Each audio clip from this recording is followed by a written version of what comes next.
don't know what's going to happen. We're kind of winging it a lot. We have a general agenda and a general outline of things, but we thought this would be fun. In the past and over the years, I've read many year-end reports and for many different associations, and most of them are either too long or not long enough, and they get put on the shelf. And there's a couple good graphics that you notice, and you don't really take a whole lot out of it. You don't see who's behind the accomplishments, and more importantly, you don't get to ask any questions. So we said, instead of doing the same old thing, let's try something different. We like to try different things here. We like to be a little innovative, a little out in front of things. So we got together and we said, let's do a visual town hall, and this will take the place of our year in review. So this is a 2024 year in review. You're going to hear a little bit about every part of what we do in the association. We're going to give you high level 50,000 foot accomplishments that we did not only last year in 2024, but some ideas of what that we have working for 2025, and maybe some things that go back a couple more years of when we all started on this journey. When I started, I think it's almost 12 years ago in September. So without further ado, I want to encourage you to participate at the end, ask some questions if something's on your mind. If we don't have an answer, we should, but we'll get you an answer to that. But yeah, please feel free to have an open discussion at the end. You know, save some of your questions and jot them down until you hear the whole presentation, and then we'll have like a little bit of a town hall at the end. With that, I'm going to turn it over to 2024 President of AIA Pennsylvania, Michael Metzger, to introduce himself and just say a few words to kick us off. So, Michael. Thanks, Steve. As excited as Steve is for this fun, I am equally nervous because while he may relish in the opportunity to do something for the first time, I'm always a little hesitant for it, but excited nonetheless. So good morning, everybody. It's really great to see everybody here today as we take a look back at what really was an incredible year for AIA Pennsylvania. Serving as president has truly been an honor. It's a role that has come with a lot of great rewards, and it certainly has come with a lot of responsibility. I have to say that I've been really lucky to be in this position during a really exciting and successful time for the organization, as you'll hear.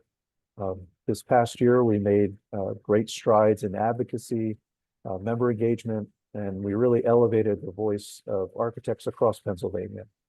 From legislative wins to meaningful conversations with policymakers, we have reinforced the impact that design and our profession have on the built environment. We've also celebrated outstanding work from our members, grown our network, and strengthened our presence across the state.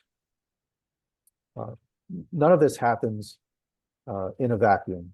And the success of AIPA is really a team effort. And I want to take a moment to thank and recognize the people who made this year so successful. Steve, our executive director, has been steady and a visionary leader for us throughout the year. And I really can't thank him enough. Every year he gets to this point when there's a turnover with the president, and he says how close that he's been able to get with each of the past presidents. And I certainly feel that way, and I'm very lucky and grateful to call him a good friend at this point. The entire AIAPA team, Susan, Katie, Amira now, and Amal, who is now moving on to greater and better things. You know, the hard work and your passion and dedication to our profession has really been inspiring, and it was responsible for many of the accomplishments that we've had this year.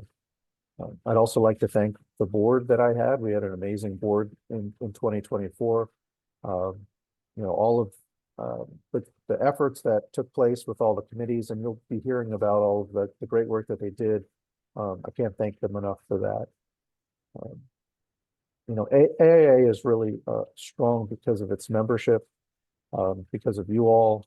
And, you know, I really have no doubt that, you know, the momentum that we built this past year is going to carry us further into 2025. And And I want to take a moment to wish Jamie Ober, who is now the current president. I'm the immediate past president, to wish her the best of luck as she steps into the role. Jamie, I know AIAPA is in great hands with you at the helm, and I look forward to seeing all the great things that you'll accomplish in your year ahead. So with that, I'll turn it back over, Steve, and you can get us into the rest of the program. Awesome. Thank you, Michael. And thank you for your leadership throughout 2024 and for your friendship and for all you've done in all the years. Michael has been on our board for many, many years. As you know, once we get a hold of you, we either don't let you go or you don't want to go, which is a good thing. So I know Michael has a year yet on here as immediate past president, and he's going to head up our political action committee. And I have a couple other ideas for him past that. He doesn't know that yet, but once we get you, we don't let you go. But thank you for the introduction. Steve, I want to add one more thing for Please. all of those eagle-eyed participants out there. Um, it really is an honor to have been president. And if you can see in the background here, this is the medal that is given out to all of the presidents for their year of service. It is now hung proudly on my wall at the office. So thank you again. Awesome. You can see the agenda. We have our a little welcome, and we're going to kind of go down through all of the committees. Starting with governance, that'll be mine, and then we'll turn it over to all of our committee volunteer leaders to kind of let you know what their committees were doing. We'll throw in a couple things here and there. We'll end up with some questions and some closing remarks, and we'll call it a day. As Susan said, this is being recorded so we could pass it out to membership later. I really want to start just very briefly. You've already met Susan, but I'm going to go around our team to just have them say hello, mention their title, just so you can put a name to the face. So Susan, I know you already did that, but why don't you start us off and introduce yourself again? 10 seconds, no pressure. I said this is live, so we're kind of winging it here. Here you go. Hi, everyone. I am Susan Freer. I am the membership marketing coordinator, and I also handle I work with a couple different committees. And I do a lot of the CE here and the non-dues revenue partnerships. So that's me, and that's what I do here for you. And it's a pleasure to be here, and I will pass it to Katie. Hi, I'm Katie. I'm the administrative coordinator here at AIA Pennsylvania, and I am currently assisting with the Committee on Design committees with all the awards. It's been a pleasure. So hi, nice to meet everyone. And Hi, now, everyone. Amira. Oh, sorry. Sorry. No, that's okay. Thanks, Steve. Hi, everyone. My name is Amira. I am the newest member to the AIA PA team. I just started in January. My title is Chief Communications Visionary and Storyteller. So in short, Communications Manager. I'm going to be sharing the stories of our members and architecture throughout the state. And if you guys have any information you would like included in our newsletter, included in blasts that go out to membership, please don't hesitate to reach out. Thank you. Thank you all. A great team, and we'll mention Alma a little bit later in the presentation. But for now, next slide, Susan, if you want to show the current 2025 board of directors. Thank you. We had our annual kickoff meeting at the end of January. We do a really fun presidential roast where we ask somebody, a spouse, significant other, partner in a firm, friend, to kind of show us a couple pictures and tell us a couple stories about the outgoing president that we may not know. We had a really successful event in January. Michael's wife came and showed us a lot of darling pictures of when he was a kid and told us a couple stories. And I know he was embarrassed a little, but it was all in good fun. And then we had our first meeting. Just a quick note. You see the fantastic background, and we did hold it at the Hotel Hershey this year for the first time. That was kind of tied into some money that was left over from the Tri-States Conference. So I know there were a lot of issues about expenditures and everything, but I want you to be assured, and I know you'll hear more about that from Eric, our treasurer, that was money that we were able to roll over and utilize that at the Hotel Hershey, and we had a good time, and we're going to probably do that for the next 2 years. So we're always conscious of value and protecting our precious resources, your membership dollars. Next slide, Susan, please. This is our 2025 Board of Directors and our leadership. As people have said, Jamie Ober is our president. Elisha Mickelson is our president-elect. Mike is our immediate past president. Eric's the treasurer. Katie Bro is our secretary.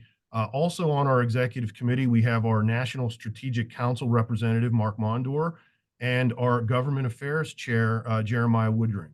That makes up the complete executive committee. That committee, and this kind of rolls into governance. So this is, you could start the slides then, Susan. A little bit of background about governance and how we do things. The team that I just mentioned to you, we meet monthly. I have a weekly call with the president. Jamie and I are in constant contact. I always pride myself by saying most of 99.9% of what I know, Jamie knows, and that's through a lot of phone calls, and as we get going in advocacy and things throughout the year, Jamie will get, believe me, peppered with many phone calls and text messages from me. So I know she's prepared for that. But so whatever I know, the president knows. We meet monthly as an executive committee. We go over financials, we go over government affairs, we go over just high level reports on membership, things like that. So your elected leadership is really aware of those things on a monthly basis. And then of course we have our board meetings. We try to meet in person 3 times a year. We have a couple virtual meetings. So you all are well represented, and I would encourage you to reach out to the board or myself if you have any questions or concerns, because we want to be transparent. We're happy to share information with you. So up on the screen now, you see a little bit about good governance, and I think that goes into what I was already saying. Good governance in associations really goes beyond merely following the rules. And I will tell you, there are lots of rules to follow, both statewide and national. And we are very cognizant of all of those rules, and we are meticulous in making sure that we follow all the legal stuff. And I'll get into a little bit of that in a minute. But it also involves ethical decision making, responsible leadership, and transparent communications. And I really believe every one of our board members will tell you that that's what happens at our board meetings. That's what happens with our communications. You are all well represented throughout the state. Our board is made up of 4 representatives from Philadelphia, 4 from Pittsburgh, 2 from Central, 2 from Eastern, and then 1 from Bucks, Northeastern, Middle, and Northwestern.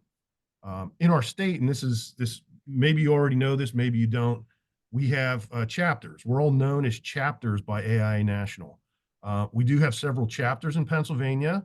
Some of those groups are sections, and they have become sections of the state. And I won't go into all the details of that. In my opinion, what sectionhood does is some of the smaller all volunteer chapters, it really helps you and frees up the membership to do what they like to do, and that's get together, have awards and lectures and all those other things, and they don't have to do all the necessary legal requirements of filing the taxes in the 990s and all that. The state kind of takes care of that. So I don't want to get into too much of that, but I did want to let you know that in the state, we're made up of both chapters and sections. Susan, next slide, please. So AIA Pennsylvania, as I said, we have representatives from around the state.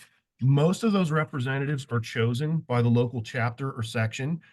They come to us, and it's their responsibility then to report back to the chapter and or section, and to really represent you at the board meeting to that effect. We have worked very hard over the years also with our bylaws to expand some of those board seats. A lot of people are reducing board membership, but we thought it would be best to keep ours the same and maybe expand it. So we have included a couple signature spots for young leaders, emerging professionals, and forgive me, I know the name changes a lot. I can't keep up with it.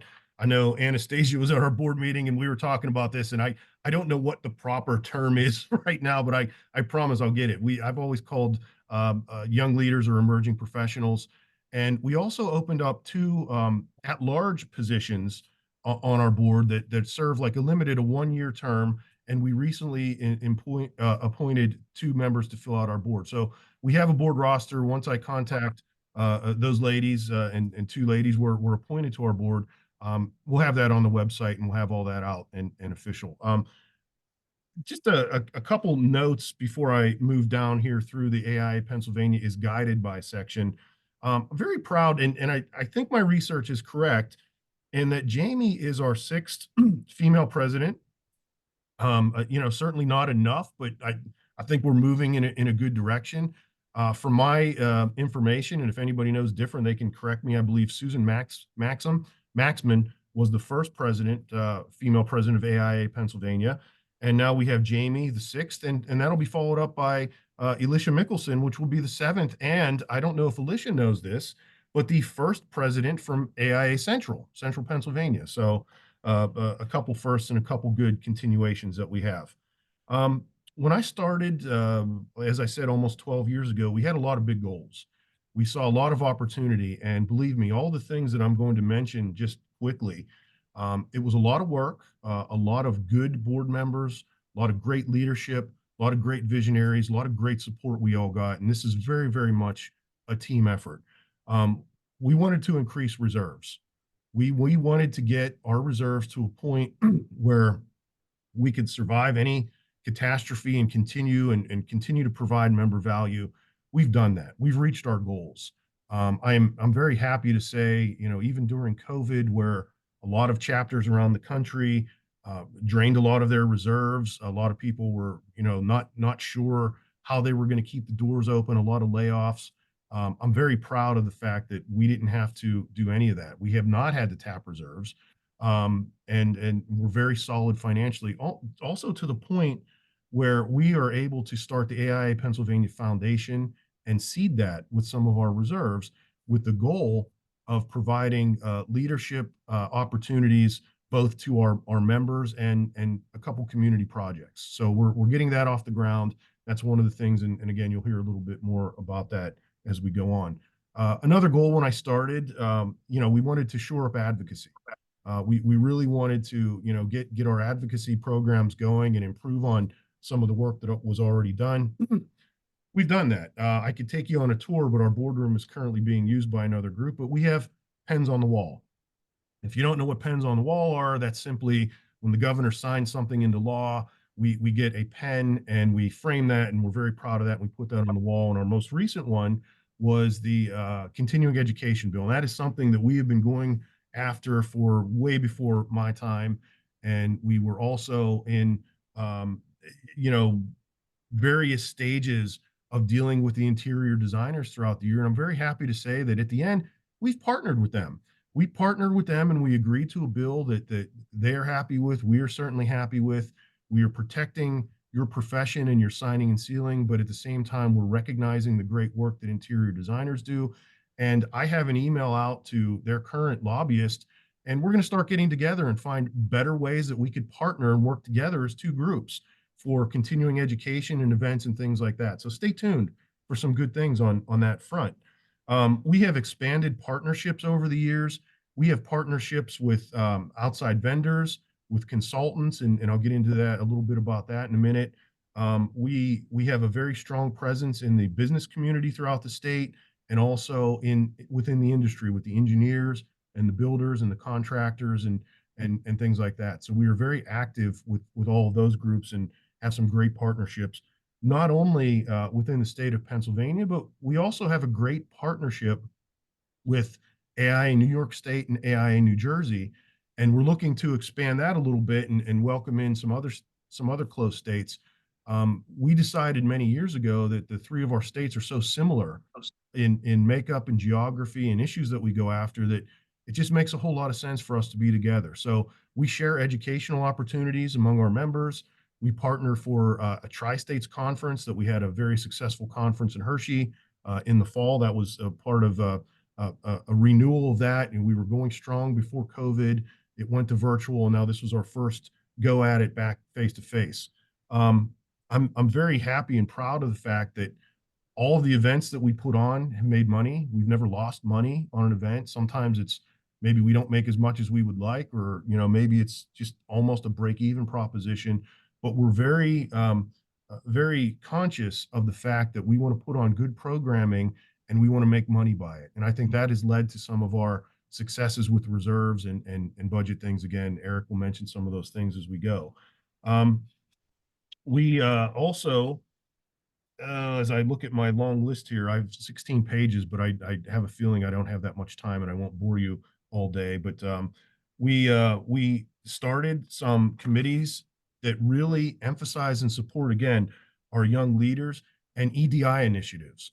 We have been very supportive of EDI. That has expanded. I'm proud to say it started under Mark Mondor under COVID, and we've really tried to be at the forefront of all those things. I know we have some work to do. There's no question about it, but I believe our volunteers are moving us in the right direction, and our board is certainly supportive of those initiatives, and our foundation will be supportive of those initiatives as far as funding and everything that goes with that.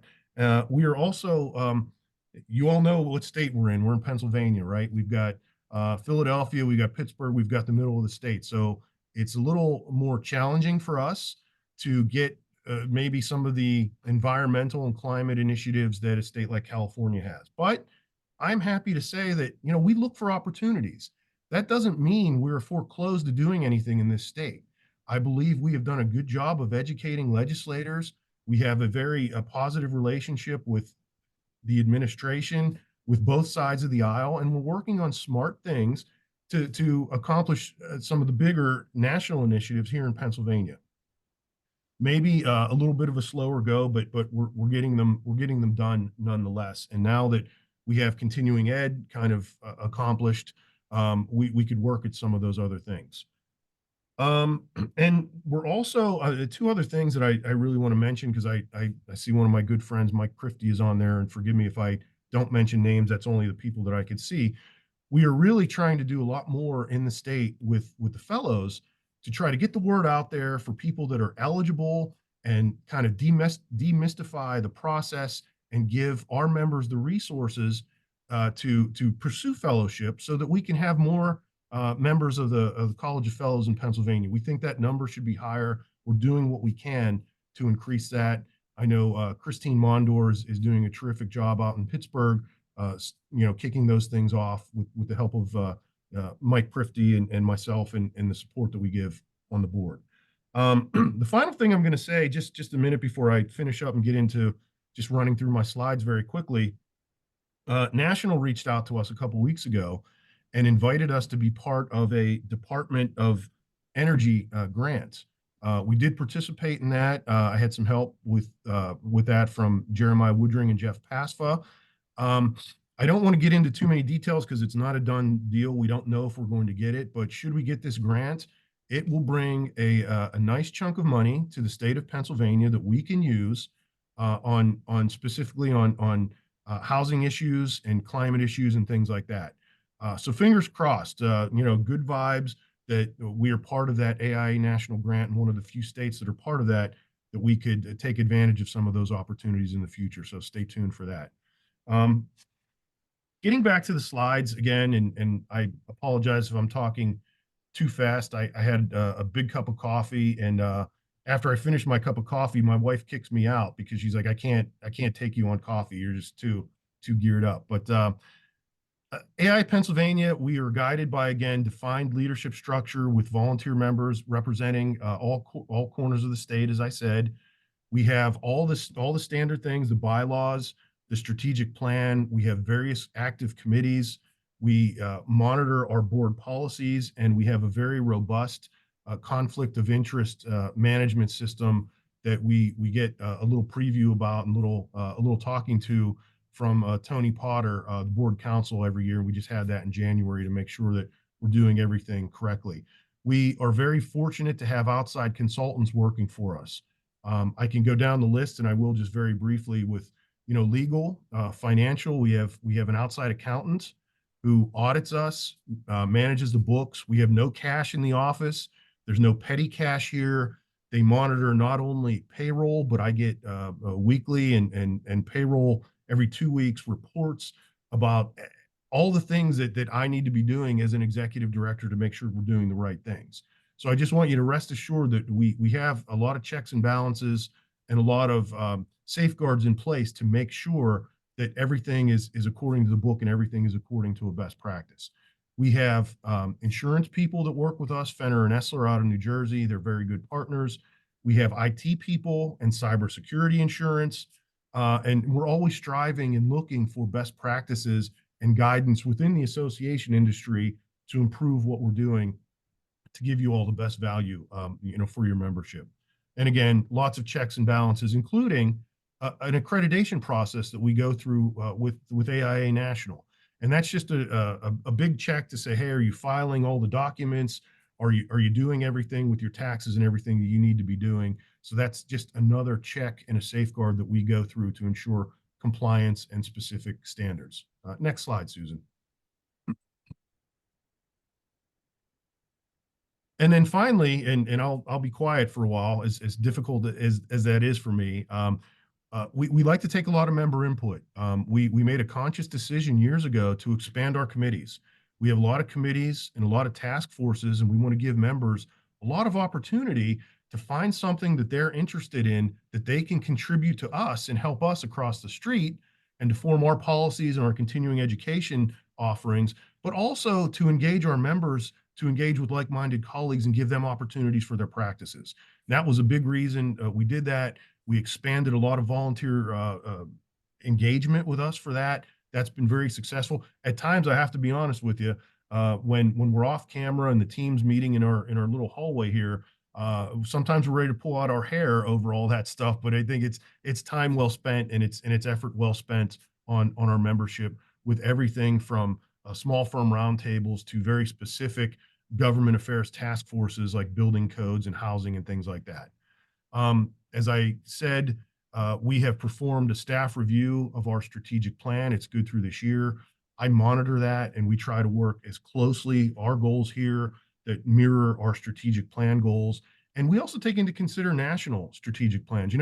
Everything always doesn't align perfectly, as you could imagine, but we try to take advantage of the opportunities when they present themselves, while keeping all those other things in the back of our mind and looking for opportunities to satisfy some of those other goals.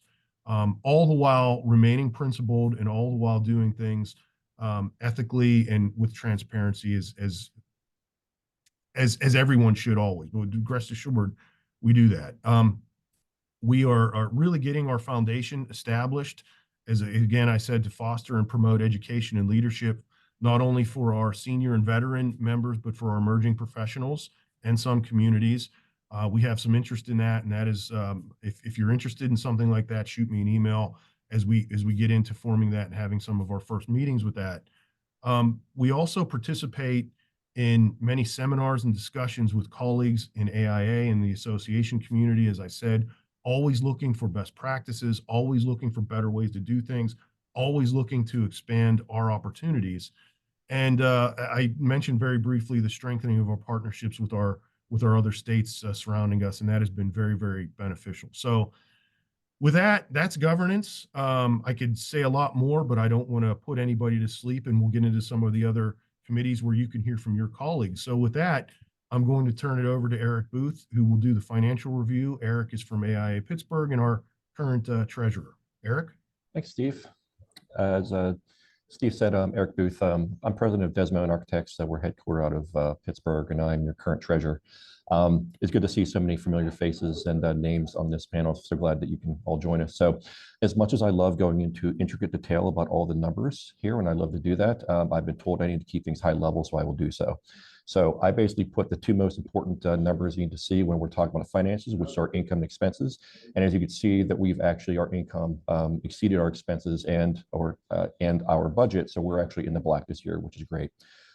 These are our 2024 numbers as of 12/31. Of course, as final payments and so forth come in, these numbers will adjust a little bit. And actually, we expect that net income number possibly to even rise a bit based on what we get in, but that should be pretty close. But as you can see, we're doing very well and very healthy in terms of our finances. A couple of things I want to point out that are very important, and Steve alluded to many of these things, is the kind of the number of different sort of checks and balances exist in what we do. So we have a very robust Article 7 bylaws, which basically put out all the things we need to do financially and which we adhere to. So we have a treasurer, which is myself. We also have as an independent accountant, as Steve mentioned. And so we do monthly budget reporting to XCOM, which is the board's executive committee. And so I report to the board every single month about all of our expenditures. We go through each line item, and then we do quarterly reporting to the entire board of directors, so they're aware of what's going on financially at all times. And then we establish our budget yearly, which is approved and reviewed by the entire board. And then from now, beyond that point, any expenditures throughout the year that are not part of our budget have to be approved by our board for specific things. And sometimes we've done that. Last year, we had allotted some additional funds to sponsor some things. But in general, we maintain our budget. I guess that's my cue to go over to Katie and Chris. Good morning, everyone. My name is Katie Bro. I co-chair the Committee on Design and am joined with Chris. Chris, are you here? I am. Sorry, need to unmute. Morning. Good morning. So just briefly on our mission, Committee on Design is really focused on elevating the good design work that happens across the state and to do that in a broad manner. We do that work in a manner in which elevates all of the projects that are awarded design awards each year.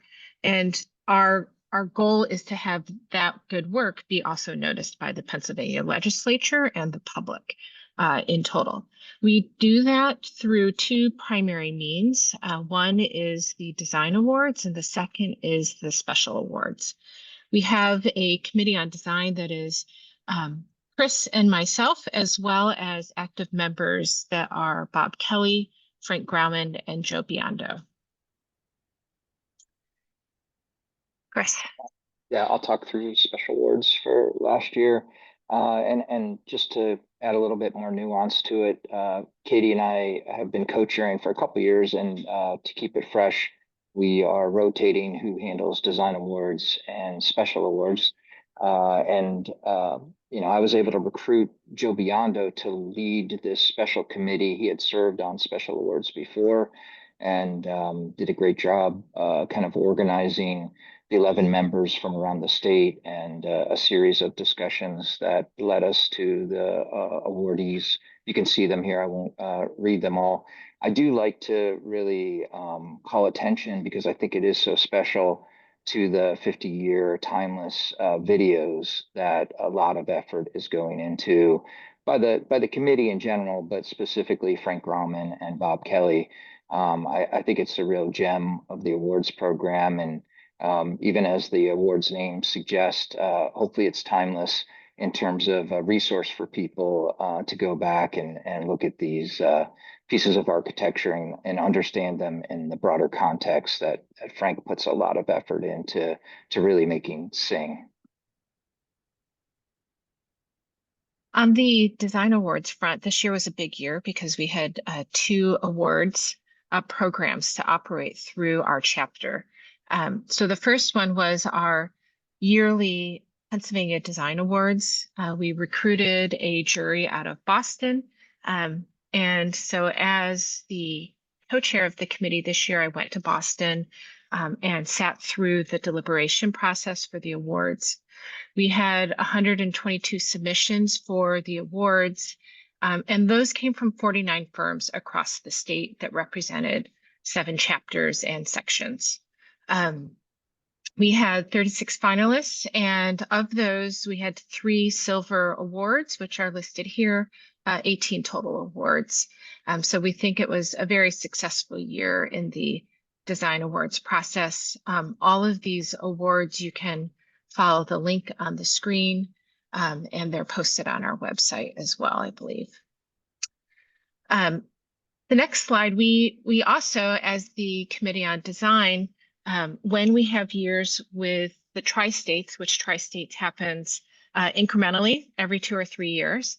So this year, our group, because we have a solid Committee on Design, we always take on the responsibility to then also handle the Tri-States Design Awards. So we selected a jury out of Chicago. Wonderful group of people, really took a lot of time reviewing all of the submissions. It's a big task because in order to submit for Tri-States, you have to have submitted your project over the prior years in that cycle to your individual state. So we had 166 submissions. So it was very robust, and those came from 83 firms across the 3 states. We had 50 finalists, and from those 50, there were 24 awards.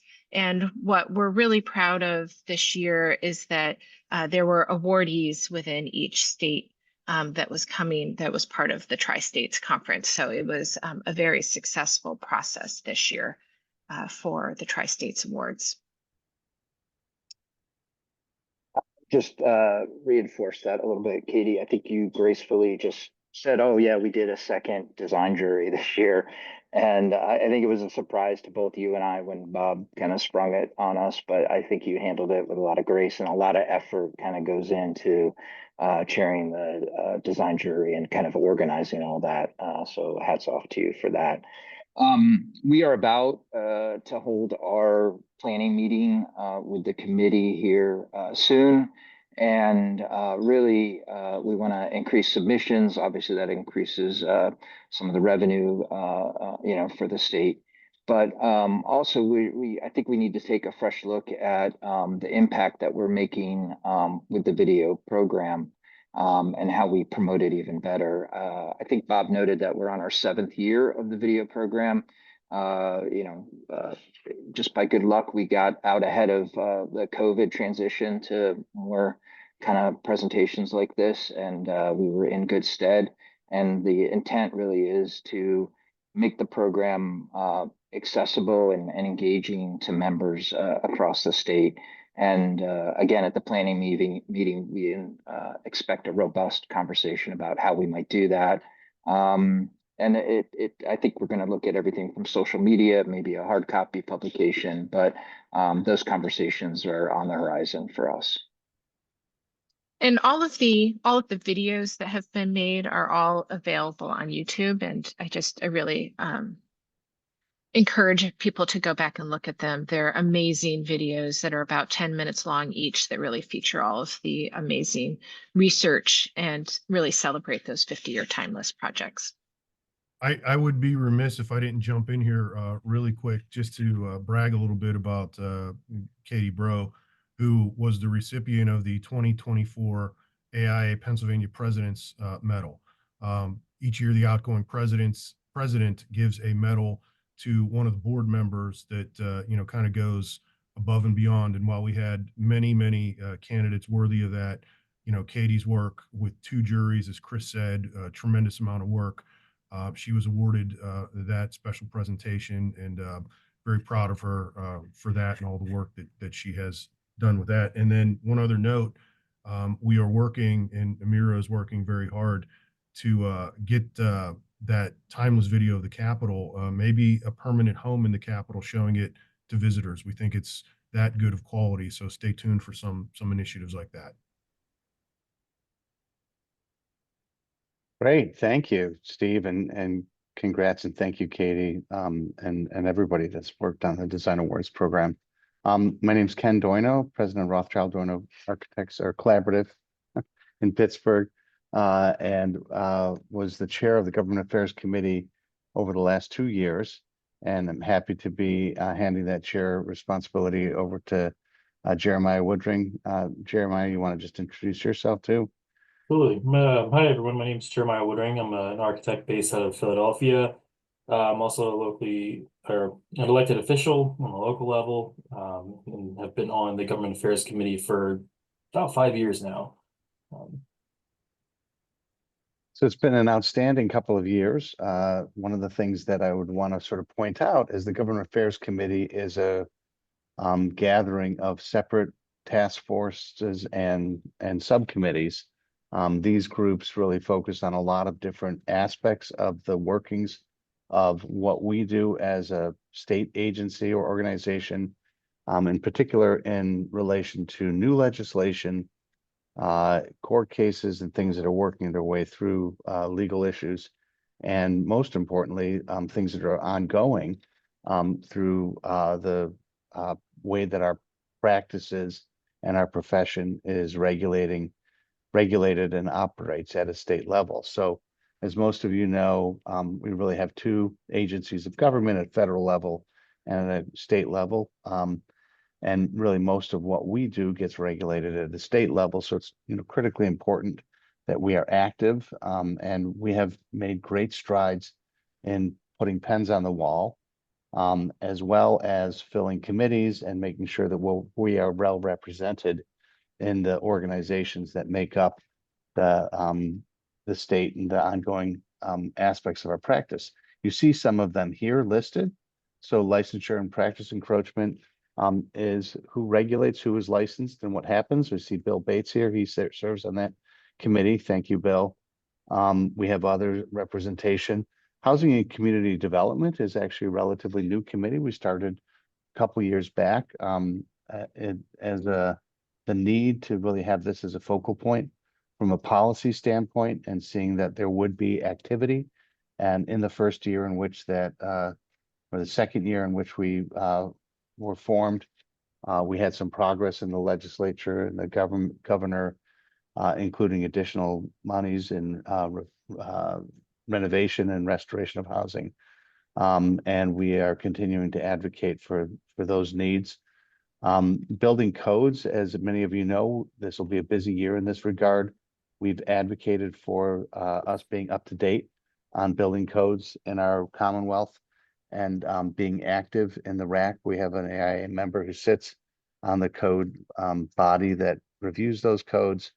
And then they report back to us too, so that we're all aware of what's going on. And those codes will be changed this upcoming summer for the entire state. So the statewide building code is actually relatively new for our Commonwealth. We're very happy that we're using the ICC suite of codes. Makes a significant difference. Legal reform is something that we hope to really focus on in the year ahead. In particular, we're hopeful to be able to advance the statute of repose, to have it be decreased from 12 years to 6 years. That actually has impact on us and what we do, and the liabilities that we carry. And we are paying attention to that issue, both with advocating for change in the legal practices and the laws by which we're regulated, as well as the court cases, and paying attention to legal counsel as they see cases that come up to the Supreme Court or appellate courts, so we understand what might happen in those areas.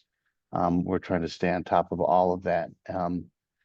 The education and continuing education, a lot of big moves in this particular moment. This is focused on a host of areas, including school policies and what goes into the schools, and the state's role in funding and financing the school bills and ways in which that's supported legally at a state level. But this year, not related to education, but actually in legal reform, we were able to advocate for continuing education becoming a part of licensure and practice for our state laws. So that was adopted. That is a new pen on the wall. We haven't had a signing ceremony yet. We might have one coming soon. But that was just accomplished right at the very, very end of the legislative session. So as many of you may know, we have a 2-year cycle with our legislature, and that ended at the end of the year. And we have a new legislature now here, and kind of the cycle begins over the next 2 years, and perfect timing for Jeremiah to take over the government affairs chairing. The last 3 DGS task force, that's how the government itself, the state selects architects. Committee on the Environment has been extremely active and tried to advocate for better environmental practices. And then not as a subcommittee, but as a separate entity, we have the Political Action Committee, in which we are gathering funds to make sure that our voice can be best heard. And I would encourage every principal and architect and advocate that's concerned about how we operate at the state level to contribute. That's not contributed from your company, but that has to be private contributions to the Political Action Committee. And then I will hand it to Jeremiah to speak about the other issues, including what has been shared in the chat in terms of our agenda for the years ahead. Thank you. And can we do the next slide, please? So I'm really new Government Affairs Committee Chair for the next 2 years, alongside my Vice Chair, Mary McClenaghan. We have a lot of great work here on the horizon that's going to help piggyback off of all the hard work that was done in the past 2 years. So with that momentum, we really hope to kind of carry that into 2025. And in 2025, we will start by analyzing our legislative survey. And so if you haven't taken that yet, the link is still open. I believe it should be dropped in the chat momentarily. And we would ask that if you haven't taken it yet, that you do take the time to go ahead and do so. Because this survey really helps provide us with the information we need to prioritize our efforts. And really that prioritization comes from the membership themselves. So it really helps us kind of hone in on what we should be going to the legislators about. From there, we, as Ken mentioned, we are focused on lowering the statute of repose. We hope to bring that down from the burdensome 12-year statute down to 6 years, which would bring significant relief to firms across Pennsylvania. And with that, it's a new legislative session. We align with every 2 years with the state. And so with that usually comes a lot of new legislators, and that's no different this time around. And so we truly will hope to build new relationships, while at the same time also further strengthening our existing ones. And as Ken mentioned, with the passing of Act 144, which was a huge milestone historically, and some great work came out of that. But we really have to take the steps towards the next phase of that, and that part is implementation. And so we will do so by working with the licensure board themselves to help create policy that does just that. So how to implement continuing education and make sure that all membership is aware of how to go ahead and count for that. As the new chair, I hope to kind of create a new subcommittee that will help work on the educating, inspiring, and supporting of architects who want to run for office. We hope to build out a nice, toolkit of resources, if you will, and education seminars to kind of get that ball rolling and really help fold in emerging professionals and young architects into that effort, as well as joining in with some fellows. And so I think what truly makes all this work more impactful is the political action committee that Ken had mentioned. This PAC really allows us to get in front of legislators and strengthen our relationships with them, and really strengthen our presence, really, and helps provide us some leverage when we are in those discussions and in the room with them. So as Ken mentioned, if you are able, we would strongly consider that you consider a contribution to the PAC, hopefully reoccurring if you can. But with that, we make a much larger impact in the next couple of years. So with that, I'll turn it back over to Steve. Yeah, thank you, Jeremiah. And just one quick second before Alicia takes over to talk about strategic council.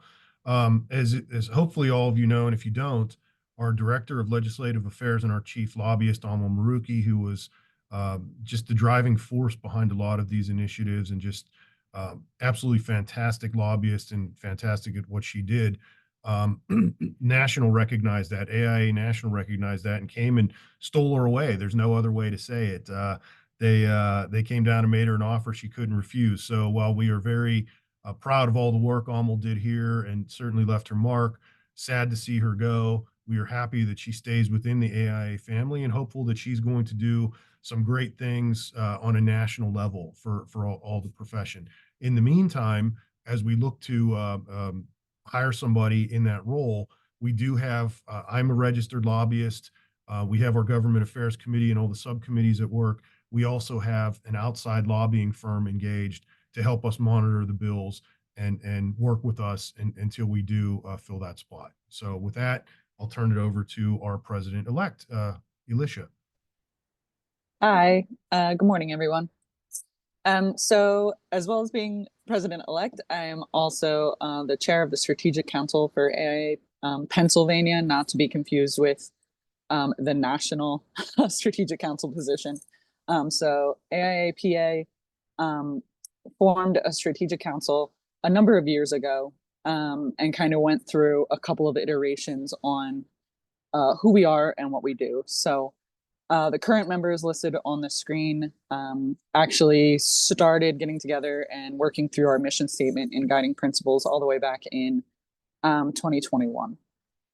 Took a couple took a year, basically, a little more than a year, to kind of work through what our mission statement was, how we were going to function, how our leadership was going to take place, and what our ultimate goal to leave the board with was. So mission statement, pretty straightforward. Purpose of AIA Strategic Council is to research and develop recommendations that directly impact communities, membership, and the architecture profession. Stepping back from that, focusing on guiding principles, what we were really making sure we were doing was what items is the AIA Pennsylvania board missing from their current actions that really are impacting the AIA profession and really are impacting our members. You know, how can we support our members? So we focus in on a topic that is directly impacting the profession. We go through kind of an idea board phase and discuss multiple items. And then eventually we kind of select a topic to engage with. The ultimate goal being that after we've researched said topic and kind of come up with a framework that we feel is a viable solution to the Pennsylvania board, we present it to the AIA Pennsylvania board, and then we kind of take a step back. It is not the Strategic Council's goal to put these items into action. It's our goal to represent our research, our development, and the items we think are valuable for our membership to the Pennsylvania board, and then for them to take action and follow through on it. So that's kind of the background. What we did this year was in the past 2 years, year and a half, would focus on technology and architecture, which is a very broad sweeping category, but sure many of you know, AI is going to be the big one and how it's impacting the profession. So one of our big concerns / goals is always also not duplicating efforts. So that's actually where we started when we started researching this topic, was what are other states doing? What is national already doing to research AI and technology and architecture? And so we found that a lot of states were doing educational programming. We found that a lot of questions being asked or concerns from membership were, you know, how do I get started? Sometimes broad sweeping fears of, is this going to take my job, to just, you know, how do we incorporate it? What about the legalities of using AI in our profession? So what we did was kind of started at the beginning. So we researched kind of what AI programs were being used in the AEC industry. We had membership, a member of our team go to a conference for the AEC industry on technology and architecture, learned a lot about what programs contractors are using, what programs engineers are using. I'm sure this is not the first time we've heard it, but architects are a little bit behind the curve on using AI. And maybe that's just the difficulty of how we apply it to our specific profession. But we then kind of found some industry, quote unquote, industry experts in the field of AI and kind of brought them into our circle to discuss with them, you know, how they're using it, what their recommendations for using it are, and really how we can support our members. AIPA could take that information and support to our members. So co-opted with finding those industry experts. It overlapped with the Tri-State Conference for AIA Pennsylvania, and we pulled together a presentation that, not my own words, but was very successful from the feedback we got, for people to kind of learn about the opportunities that are out there, what current firms are doing. We had AIA New York's president and AIA New Jersey's president on the panel on how their firms are using it and applying it. And it kind of got people more excited, but still in the question and answer section, which was very important to our strategic council, we wanted to hear what our members were asking and what they were concerned about. And again, we got the, how do we even get started? What's coming up next? What are the programs I could use? And we found that, you know, for the most part, what we're hearing is people are afraid to dip their toe in, or have dipped their toe in and they're not sure where to go. from there. So our recommendation to the board, even though it's an ever-changing ongoing process, I mean, we could research it and pay attention to it for years to come. But our recommendation to the board, wrapping it up before we choose a new topic, was that the board needs to invest and spend time in educating our members. I mean, there's the general feedback from what we hear from experts is you just have to use it and get involved and apply it. And kind of once you start the ball rolling, you know, answers will come. But there's just so much information out there that we do think it's worthwhile to, you know, pay for to bring people in and offer an opportunity for people to either, you know, review these items, you know, in a general platform kind of lunch and learn topic, or to have one-on-one roundtable, not one-on-one roundtable discussions, but roundtable discussions or smaller breakout sessions to just really give our members an opportunity to learn from people who are already doing it, because the overwhelming abundant feedback we got was, you know, lack of how to get started. So our next goals coming up will be to further that framework for our AIA Pennsylvania membership and where we're going to go exactly with that AI programs and topics. After we step away from that, we will be choosing a new topic to research, which really will be developed through the members of our strategic council, but also working directly with some of the current committees on AIA Pennsylvania and what their goals are, because the strategic council can really be used as like a kind of a separate research and think tank on maybe some of the goals that they're trying to achieve that within their committee membership, they just don't have the bandwidth to do it. So. Alrighty, thank you, Alicia. My name is Tommy Dimmick. I am the 2025-2026 chair of the Emerging Professionals Committee. I took over from the wonderful leadership of Parva, who unfortunately had to jump off the call just now, serving as the I was serving as the Bucks County representative. And so what is EPIC? What do we do? What is our mission? What is our vision? We are a collective of emerging professionals and young architects from across the state. And it is our mission to foster the growth of our fellow emerging professionals and also support local chapters in their efforts to support emerging professionals through advocacy, education, and service.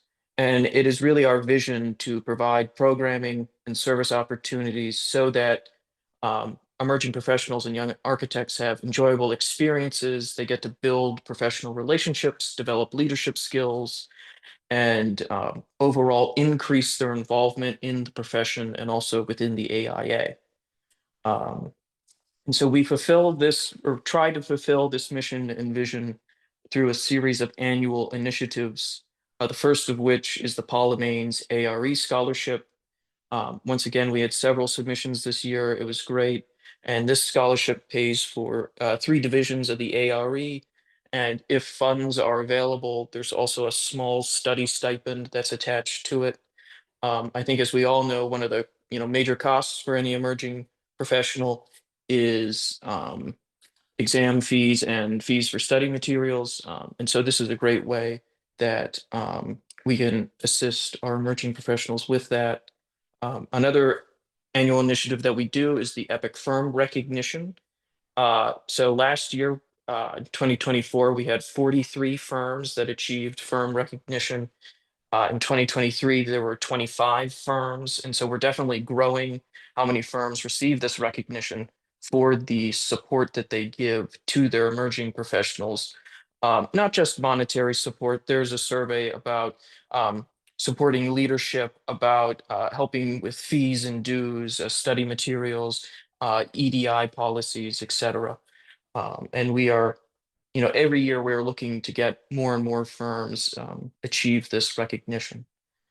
The next annual initiative is the PALM program that we do, promoting advocacy and licensure through mentorship. This program, we pair a seasoned professional a young architect, an emerging professional, and a college student together, and they meet, probably about 3 or 4 times across a semester of college, fall or spring. And the goal really is to have dialogue across a transect of the entire profession in both directions, bringing up ideas, strategies, working through issues, etc. Really, the program is a chance to just generate cross, I don't want to say cross-generational, but cross-generational dialogue in the profession. Another yearly initiative, we do visit schools every single year. Both our NAB accredited schools in the Commonwealth and the non-NAB accredited schools that offer architecture programs. This is a great way for us to, touch base with the educational components across the state and keep in contact about what the industry is doing, what the educational side is doing, and also this is an opportunity to remind or for the first time introduce college students that education is the first step to licensure. It's a 3-step process. You have your education, you have your AXP exam, and you have the ARE exams. And so our ALA advisor, our architecture licensure advisor, Josh Silbow, accompanies another representative on these school visits to walk them through the NCARP process. And we find that to be a very successful presentation year to year.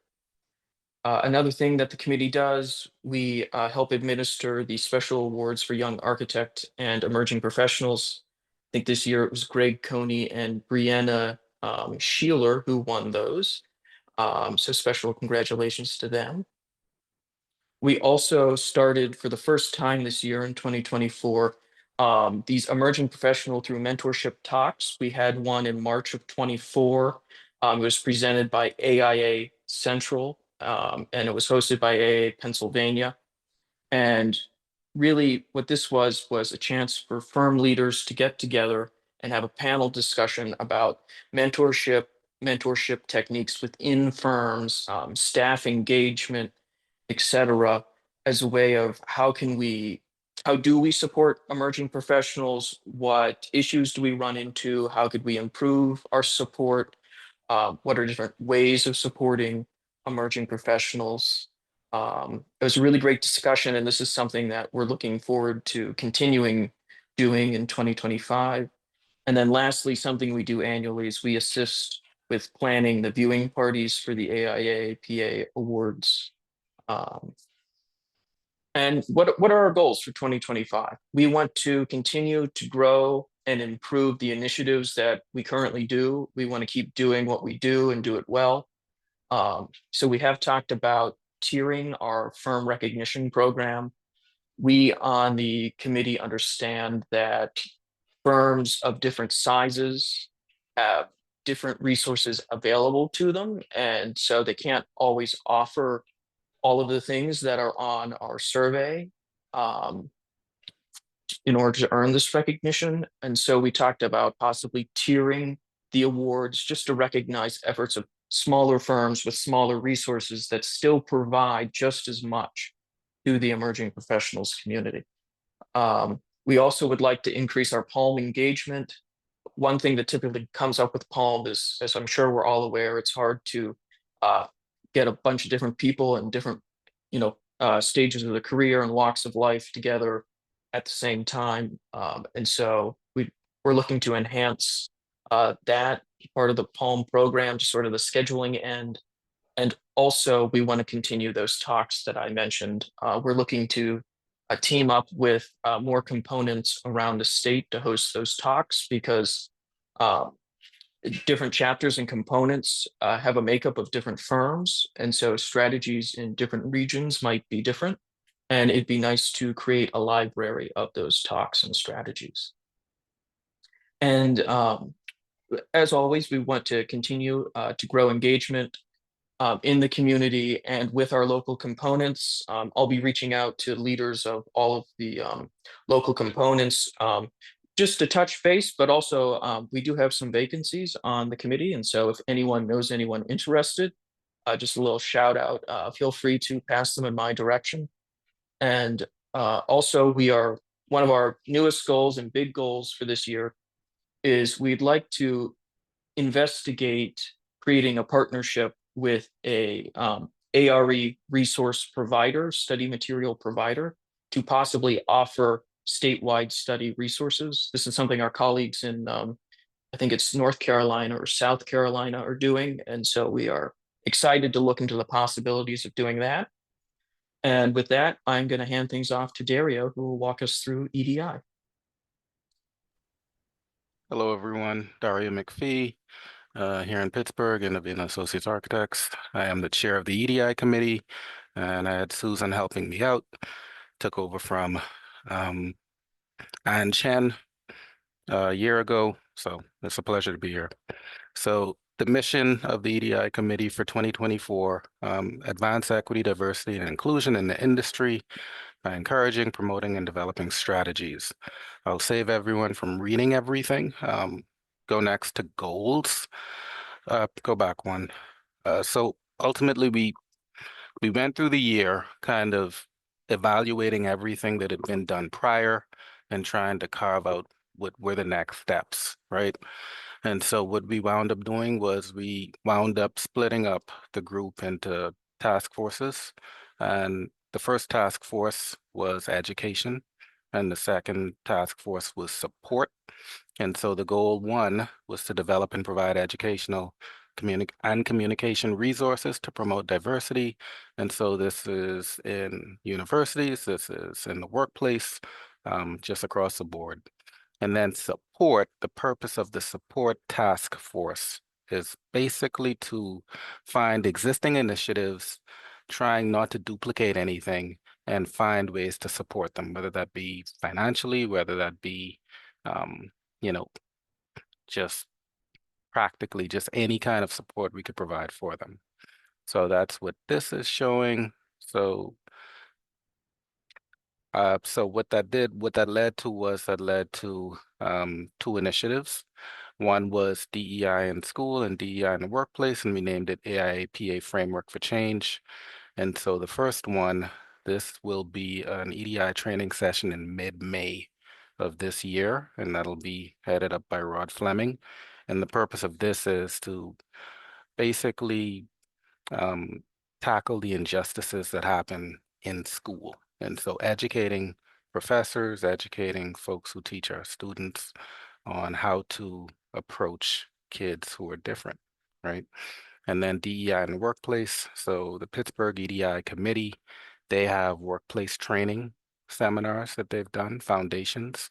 And so we are trying to find a way to kind of roll this out statewide. Next. All right, and then last, this is the AIA Building Futures program. So what this is a program that is meant to find 4 students who attend Project Pipeline camps, both in Philadelphia and Pittsburgh. That's where they both happen. This is under NOMA. And what it will do is it will provide a scholarship to these students so that they can attend the National NOMA Conference. So they would be allowed to attend the National NOMA Conference along with an accompanying parent. So that's kind of the whole point. The reason is, it's one thing for you to go to a Project Pipeline camp and be able to experience everything that happens there and be able to see people who look like you, people who sound like you, or even people with differences. But it's another thing to go to a national conference and then be able to network and be able to find mentors and be able to, just expand your network. So that was basically what we were trying to do there. So to wrap it up, what we'll be doing this year is we will be building out those 3 initiatives. We'll be working on them since they're all happening this year and just figuring out the logistics. Thank you. And I'll pass it over to Lee.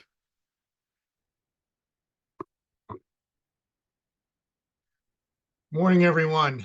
My name is Lee Callisti.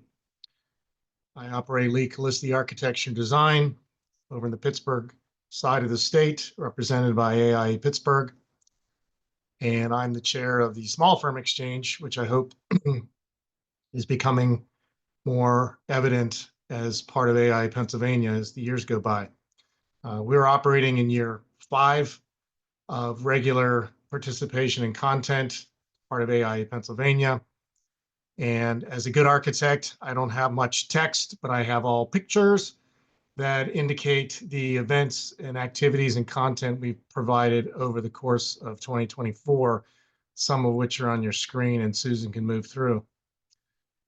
We exist to focus on engaging small firms to support the professional and business development, leadership, and growth of the many members of existing and aspiring small practices throughout this chapter. Small firms, according to AIA National Survey, represent 75% of the firms in this country. And these are firms that are either trying to grow and get bigger, but we find that most of the firm leaders and firm participants in this group are those that choose to stay in this demographic, and those that enjoy being in this part of practice as architects. We have a robust committee of members from across the state who are involved in the leadership and planning of our activities. We've been gaining in growth, and our activities look somewhat like this kind of town hall as people join us in their lunch hour every other month. The great thing about this is not only do we have these activities, but as I've been chair for this many years, you start to see ways that this begins to pollinate in other ways in leadership. I've been able to participate regularly in the education committees for the Tri-State Conference, in seeing that there's content at that level for small firms. It's trickling upward, I guess you could say, to influencing how we are involved and integrate with members at the national level. And even as of last couple years, we are doing more and more to influence how our local chapters see this population group of small firms. So it's been really, really exciting. And I think what it's starting to do is the many members that contact me on a regular basis through calls and emails are starting to see that they feel seen, they feel visible across the state, and they see the value of being an AIA member. So it's just been one of those really exciting things to have. And we appreciate the support of AIA Pennsylvania in continuing to let this committee grow and flourish. Well, I want to thank everybody, and I don't want to embarrass Lee, but I remember 5 years ago, I got a phone call from somebody named Lee, and he had a couple issues to talk about, and we had a good conversation. And I said, "Hey, help us fix these things, help us deal with these things," and he did. And you can see the fruits of his labor and all of our great volunteers. So thank you, Lee, for all of your hard work, and thank you everybody, all of our committees and all of our volunteers. Appreciate all your work, and I appreciate your time this morning. At this point, I want to open it up to any questions. If you want to just raise your hand or put something in the chat, we're happy to answer some questions if there are any.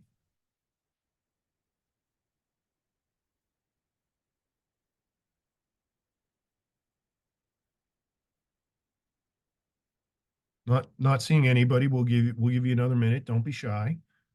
I went to a great economic presentation the other day, and a very funny, engaging economist had a room full of about 600 contractors and gave a great presentation and had absolutely no questions, which was amazing to me. So hopefully we can get one. Anybody? I'm just going to say, I'm really excited. I'm honored to be moving into the role here behind Mike. Learned a lot from you, Mike. Thank you. And I just wanted to say, Steve is not joking when he says he talks to the president a lot. It's pretty awesome. And I have given you a new nickname in my phone, Steve. So that would be my question for everyone. What do they think Steve's new nickname is? Oh, that's a good question. And I have to tell you, always had one of those pictures of me and a ringtone for me too. And I won't get into all the details, but it was, if anybody's familiar with the movie The Big Lebowski, I was the dude. So it's a great movie, one of my favorites, a cult classic. So I was the dude on Almost phone. So I have no idea, Jamie. I don't even have a good guess. Steve, there is a question in here. Oh, okay. Yep. Thank you. This is from Joseph.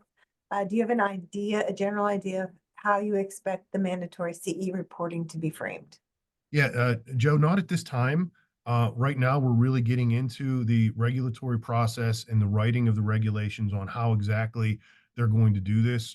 We specifically set up some language in the bill to mirror it after NCARB, but as far as reporting and all those things, I think those are some of the things that we'll be deciding. I can tell you, Mary McClanahan, who was mentioned, who is on the call today, she is the chairperson of the state board who will be working on that.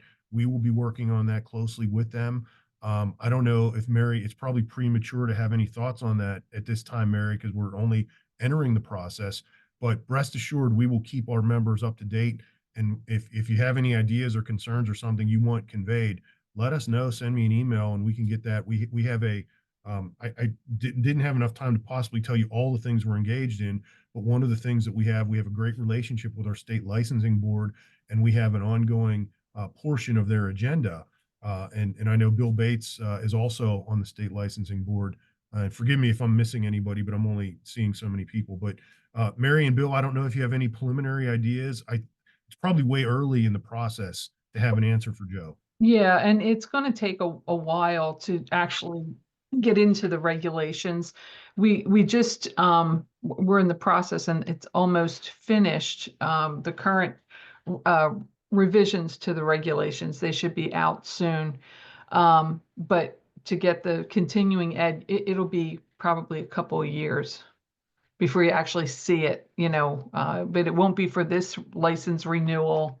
And if you follow the licensure board does put out a newsletter, and they'll have information in there as we get closer, but it will be a while, so don't look for it anytime soon.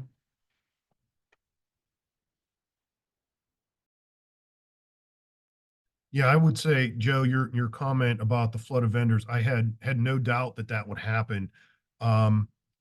And I will say that it will certainly be at least 2 years. If Mary or Bill has a different, we expect it to be at least 2 years.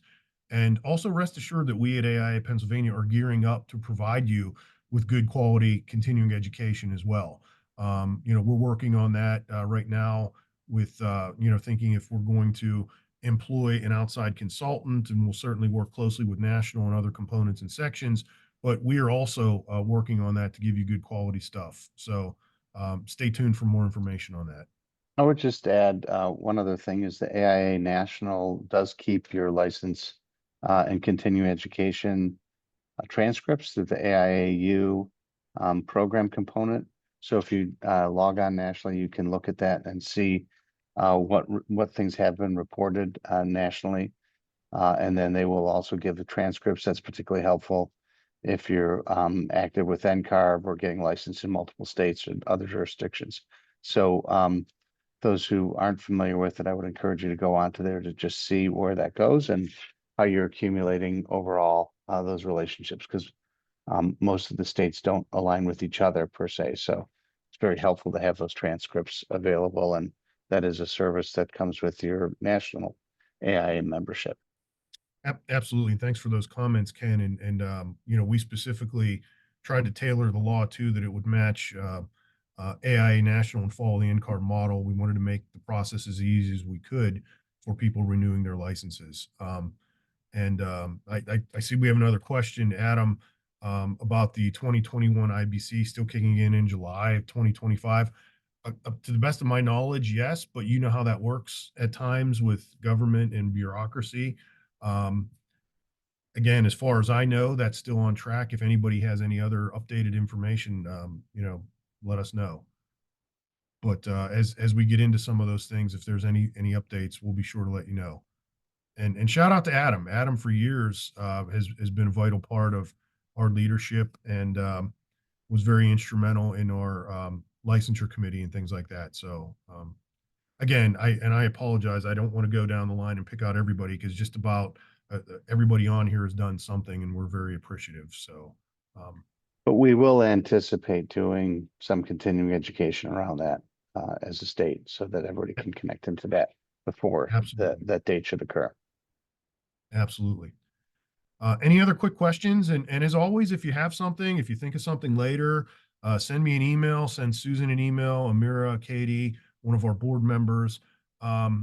With that, seeing no other questions or no other hands up, I'm going to turn it over to Bill. Oh, awesome. Thank you, Bill. Appreciate it. Appreciate the shout out. I'm going to turn it over to Jamie as our 2025 president to have closing remarks. I just want to say again, thank you to Mike Metzger and all of his leadership in 2024 and all of our great volunteers. As you could see, we have a lot on our plate. We do a lot.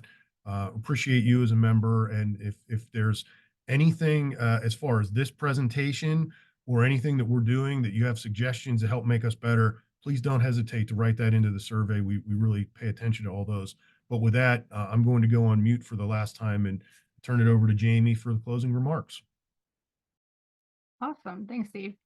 As I mentioned, I'm super excited and honored to be in this role. Thank you all. I see a lot of friends and friendly faces on this meeting, a bunch of names that I don't recognize. So I would love to meet you if you reach out to me after this meeting.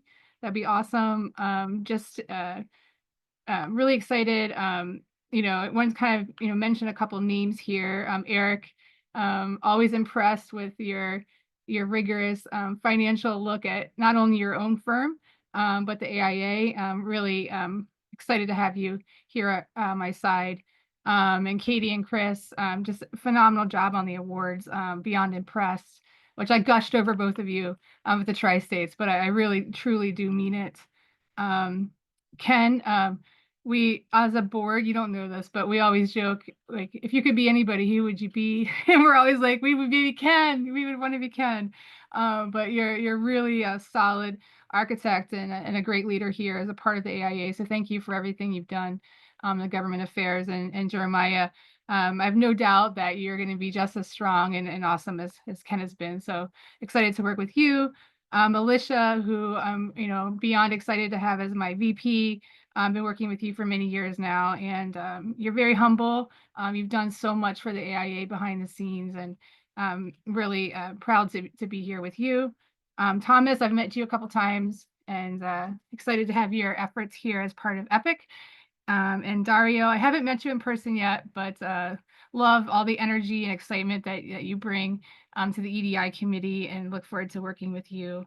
And Lee, I haven't met you either in person, but I have truly noticed and been impressed with all the small firm exchange stuff that's been coming through this past year. So I commend you for all of that effort. With that, I think that goes through everything I wanted to say. Thank you, everyone. Thanks, Jamie. Thank you all. Thanks, Bye. everyone. Thank you. Keep up the great work. Thank you.